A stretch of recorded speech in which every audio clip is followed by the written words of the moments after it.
Olá, bem-vindos ao canal Pensamento Elevado, em que estamos fazendo a leitura do livro Abraço de Pai João, psicografado pelo médium Vanderlei Oliveira, pelo espírito do próprio Pai João. Na leitura anterior, nós falávamos sobre a reunião que aconteceria no centro espírita, no mundo físico, e que a equipe espiritual já se preparava para dar o apoio. O centro interligado ao posto de socorro, em que estavam internados Hannah, Hilda, Laerte e Irene, né? Sendo tratados ali, sendo que a Irene encontrava-se encarnada. Ela estava em tratamento.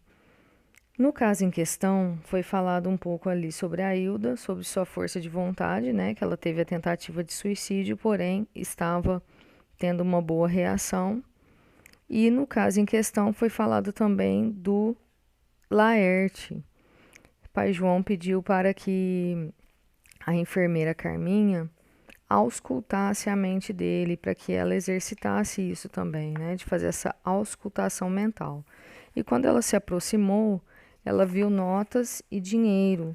E o Laerte estava amarelo, ele parecia ouro, e isso assustou ela, né? O que estava acontecendo? Achou que ele tinha sido pintado. Igual aquelas estátuas que a gente vê ali, né? Quando a gente vai na praça, dá uma volta e a pessoa tá toda brilhosa, né?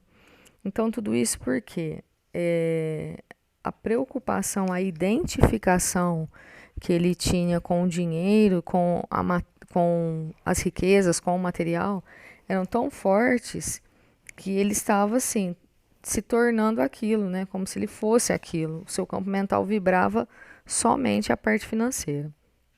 E aí, isso também sendo resultado de carência, que é o que o Pai João falou, é a transferência que ele estava fazendo aqui, de vibração, de relacionamentos e tudo mais. E outra coisa que foi falada aqui, né, que é uma forma que ele tinha de tentar suprir o vazio, né, porém não resolvia. E que ele estava assim numa condição muito ruim, de bastante perturbação, tendo febre, passando mal, e que ele tinha sido um rei numa encarnação, e essa encarnação que ele foi rei nem foi tão ruim, ela foi até bem sucedida, porém as posteriores houveram problemas. E aí ela fala assim, né, que, nossa, ele sendo espírita era tão apegado. Aí o Pai João fala que ele não era tão apegado. A questão é que ele acreditava se fazendo ou doando ou colaborando apenas para receber em troca o benefício de ir para o nosso lar, que ele era interesseiro, manipulador e controlador. Então é importante aqui a gente atentar para essa questão da manipulação, porque muitas vezes essa manipulação ela deteriora os relacionamentos quando a gente, por determinados interesses, acaba querendo colocar pessoas, coisas e situações à nossa maneira. E muitas vezes nós agimos assim, né? É aquele comendo pelas beiradas, né? Nós vamos conduzindo a situação de um modo forte para que sobreponha o que a gente quer. E isso é uma manipulação. Então é importante estar atento, igual aquela criança que vai manipulando, por exemplo, o pai e a mãe para conseguir o brinquedo que ela quer. É meio que isso que acontece, né? Tendo um interesse numa determinada situação, se manter numa determinada posição, ou conquistar um determinado prestígio, ou não perder uma certa posição que a gente ocupa. Então, a gente vai ali mexendo alguns pauzinhos para que as situações fiquem ao nosso modo. Isso é bem perigoso.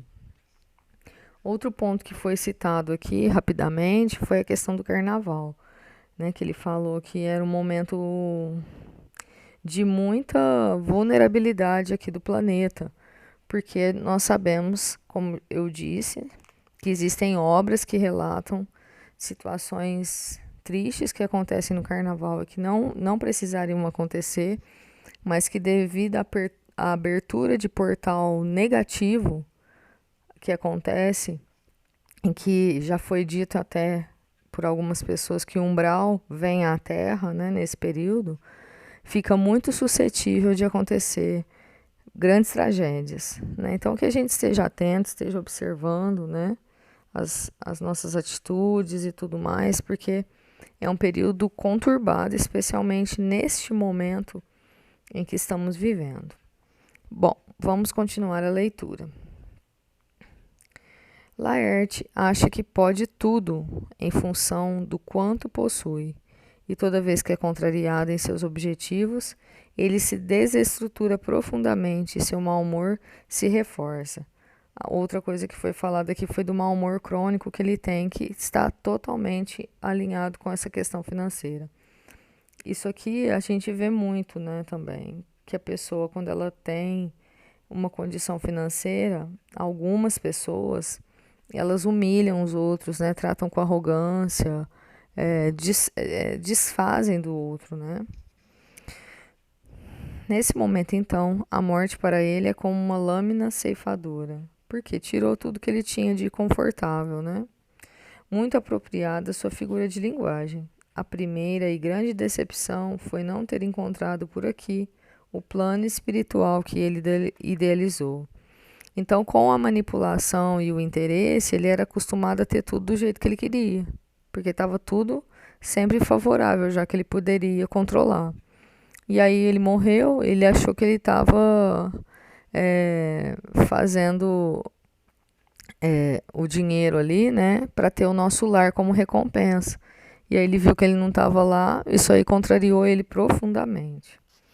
O Senhor me perdoe de falar assim, mas eu acho que ainda tem muito espírita fazendo negócios com Deus, sem desejar ser impiedosa. Ele imaginou comprar nosso lar. Não se acanhe em falar, Carminha. Não poderia ser diferente depois de tantos séculos de uma religião que nos ensinou que isso seria viável. Isso tem acontecido a todos nós, principalmente nesses últimos 2 milênios da era cristã. Fato, Pai João. Mas sei lá, parece que os espíritas ainda são piores. Perdoe-me o julgamento. Você não deixa de ter alguma razão, mas não se trata de ser pior ou melhor. Com o conhecimento que recebemos do Espiritismo, já seria possível que as ilusões tivessem menos impacto em nossa intimidade. Mas, infelizmente, nem sempre é assim. A Carminha está querendo dizer aqui, não é que ela está fazendo um julgamento, ela está querendo dizer, porque muitas pessoas, a gente já até ouviu falar, colocam a caridade, que é tão falada no Evangelho, como se fosse mais importante do que qualquer coisa. E aí acaba que meio que fazendo uma troca, né? Na época lá das indulgências, né? Que a gente comprava um pedacinho do céu, né? Pela igreja, dava dinheiro para a igreja e eles te garantiam um pedaço do céu. Então é como se a gente tivesse meio que fazendo isso de maneira inconsciente, né? Ah, estou fazendo tal trabalho aqui para me garantir que lá em cima eu vou estar no lugar bom. Então mas isso é ruim, é julgamento. Não, gente, é constatação. A gente está vendo aqui, o Laerte mesmo fez isso, né? É questão de analisar as atitudes só. Por que que você está fazendo aquela caridade? Por que que você está fazendo essa doação? Né? Se você está esperando uma recompensa. Atualmente, uma das maiores dificuldades perante o desencarne para muitos dos nossos irmãos espíritas é se olhar frente a frente após a retirada do corpo físico. Encontram aqui um plano espiritual completamente diverso daquele que conceberam e a adaptação costuma ser extremamente penosa. Nas batalhas de adaptação desses companheiros se apresentam 2 pontos rotineiros. O primeiro é ter de conviver com uma noção de espiritismo diversificado e com segmentação ainda mais ampla do que é encontrada no mundo físico. Temos então a soberba intelectual, muito conhecimento doutrinário e uma alma vazia de paz, muita informação espírita e pouca transformação na conduta. Então essa dificuldade aí é de acreditar que morreu e estaria diferente, chega lá tá do mesmo jeito e ainda não encontra a paz que acha que devia ter. Tem conhecimento doutrinário, chega lá, não consegue fazer uma relação disso com a situação que está vivendo. O segundo é ter de aceitar que a liberdade é utilizada por muitos para impor sua forma de pensar. A doutrina no mundo físico não está mais disponível do lado de cá, não importando quanto aval eles imaginam ter, proveniente de seus currículos, de serviços prestados à comunidade espírita e a larga bagagem de conhecimento. Encontramos aqui o idealismo pretensioso sustentado pelo orgulho e pela vaidade, que são expressões de condutas milenares no campo religioso. Então, a segunda é isso. A pessoa ocupava uma posição, né, era um, sei lá, um dirigente, um doutrinador, um médium de grande renome, e chega lá, ele acha que, né, ele tem que ter um lugar específico, ele tem que ser tratado do jeito tal, igual ele era bajulado aqui, todo mundo ficava paparicando, né? Nossa, é um médium forte. Quantas vezes a gente escuta isso aqui, né, gente? Nossa, fulano é um médium. Aí chega lá e a pessoa vai se acostumando a ouvir isso, né? Não, tem que perguntar pro fulano. Se tal dirigente não estiver lá, a reunião não acontece. Se ele não fala isso, não vai acontecer, né?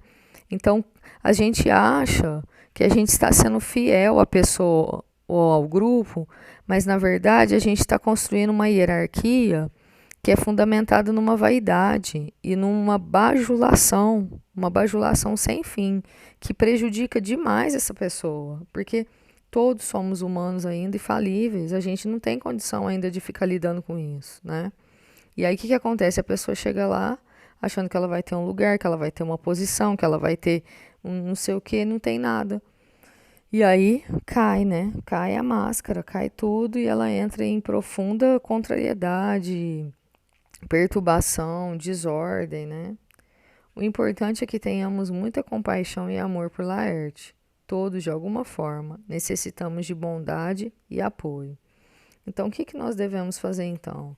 Se a gente já está percebendo, já está sentindo que a gente alimenta algum tipo de vaidade, alguma carência no que a gente está fazendo ali, e as pessoas estão, de alguma forma, assim, bajulando a gente, né? Colocando a gente muito acima, a gente já tem que analisar isso e já cortar.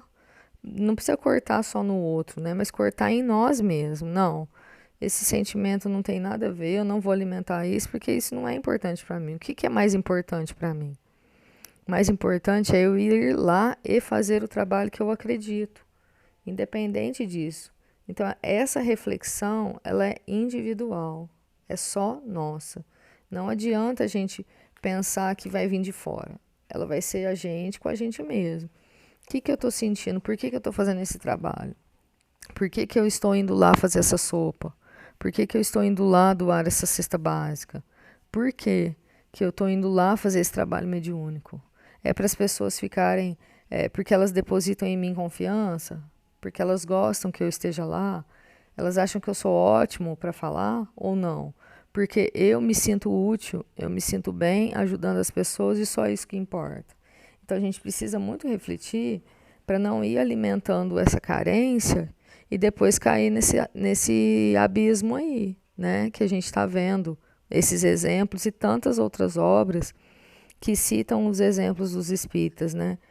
Que por uma carência alimenta uma vaidade, uma soberba e uma supremacia e que depois não quer se livrar dela.